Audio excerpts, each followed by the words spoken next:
आम चुनाव करीब हैं और बीजेपी की चुनावी रणनीतियां लगातार चौंका रही हैं। पहले बिहार में महागठबंधन में सेंधमारी की और अब यूपी में बड़ी तोड़फोड़ की तैयारी है।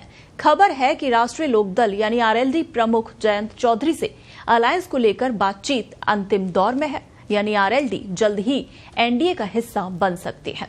अगर ये संभव होता है तो इसे बीजेपी की बड़ी रणनीतिक जीत माना जाएगा, क्योंकि आरएलडी अब तक इंडिया ब्लॉक का हिस्सा है और कुछ दिन पहले ही सपा अध्यक्ष अखिलेश यादव ने जयंत के साथ सीट शेयरिंग का ऐलान किया था। अब सवाल ये उठ रहा है कि आखिर वो क्या वजह है कि आरएलडी यूपी में इंडिया ब्लॉक और एनडीए के लिए क्यों इतनी जरूरी है, या फिर दोनों की कोई मजबूरी है।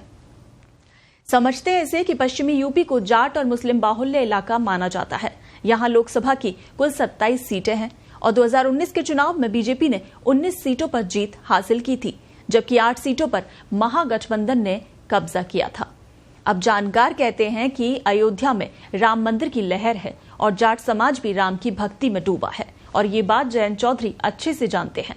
वो ये भी जानते हैं कि जब सपा बसपा और कांग्रेस के साथ गठबंधन में एक सीट नहीं जीत पाए तो इस बार सिर्फ सपा के साथ अलायंस में जीत की उम्मीद करना कितना ठीक रहेगा और इससे पक्ष में किस हद तक परिणाम आ सकते हैं। इसके अलावा एक अन्य फैक्टर भी जयंत को सोचने पर मजबूर कर रहा है कि सपा ने जयंत को 7 सीटों पर चुनाव लड़ने का ऑफर दिया है और कहा जा रहा है कि इनमें से 2 सीटों पर आरएलडी के चुनाव चिन्ह पर सपा नेता चुनाव लड़ेंगे, यानी कि 2 सीटें वैसे भी सपा नेताओं के हिस्से आनी है और परिणाम भी पूरी तरह पक्ष में आने को लेकर भी संशय है। तो भले ही 7 सीटों पर सपा कांग्रेस के साथ अलायंस में चुनाव लड़ा जाए, लेकिन हार जीत और वोट शेयरिंग के समीकरण आशंकित कर रहे हैं। इंडिया ब्लॉक में एक बड़ा पेच मुजफ्फरनगर सीट को लेकर भी फंसा है और जयंत इसे अपनी पारंपरिक सीट मानते हैं और चौधरी परिवार वहां से चुनाव लड़ता आ रहा है, लेकिन अलायंस में सपा ने ये सीट आरएलडी को नहीं दी है। सूत्रों के मुताबिक बीजेपी ने आरएलडी को कैराना, बागपत, मथुरा और अमरोहा सीट का ऑफर दिया है। जानकार कहते हैं कि बीजेपी की तरफ से 4 सीटों का ऑफर दिया गया है, लेकिन जीत की संभावनाएं बढ़ सकती हैं। वहीं सपा भले ही 7 सीटों का ऑफर दे रही है, लेकिन जीत के चांस वहां कम है। और इस बार बसपा का भी साथ नहीं है।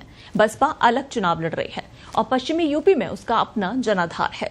तो यूपी में लोकसभा की 80 सीटें हैं और 2019 के लोकसभा चुनाव में एनडीए ने 64 सीटों पर जीत हासिल की थी। 62 सीटें बीजेपी और 2 सीटें अपना दल को मिली थी।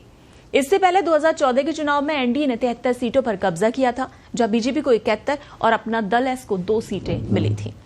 बीजेपी का ये प्लान है कि यूपी में पुराने रिकॉर्ड को तोड़ा जाए, क्योंकि पार्टी ने उपचुनाव में सपा के 2 बड़े गढ़ आजमगढ़ और रामपुर में भी जीत का परचम लहराया है। हाल ही में विपक्षी दलों ने इंडिया ब्लॉक का गठन किया। इसमें सपा के साथ जयंत चौधरी की पार्टी आरएलडी भी हिस्सा है, लेकिन आरएलडी का जाटलैंड में खासा प्रभाव है और ये बात बीजेपी भी जानती है। बीजेपी नेतृत्व पश्चिमी यूपी में जीत का कारवां और आगे बढ़ाना चाहते हैं और आरएलडी के समर्थन से ये प्लान आसान हो सकता है। हाईकमान भी अलायंस की संभावनाएं तलाश रहा है और यही वजह है कि बीजेपी को आरएलडी का साथ लेने में परेशानी नहीं है। सीट शेयरिंग का फॉर्मूला भी आसानी से फाइनल हो सकता है।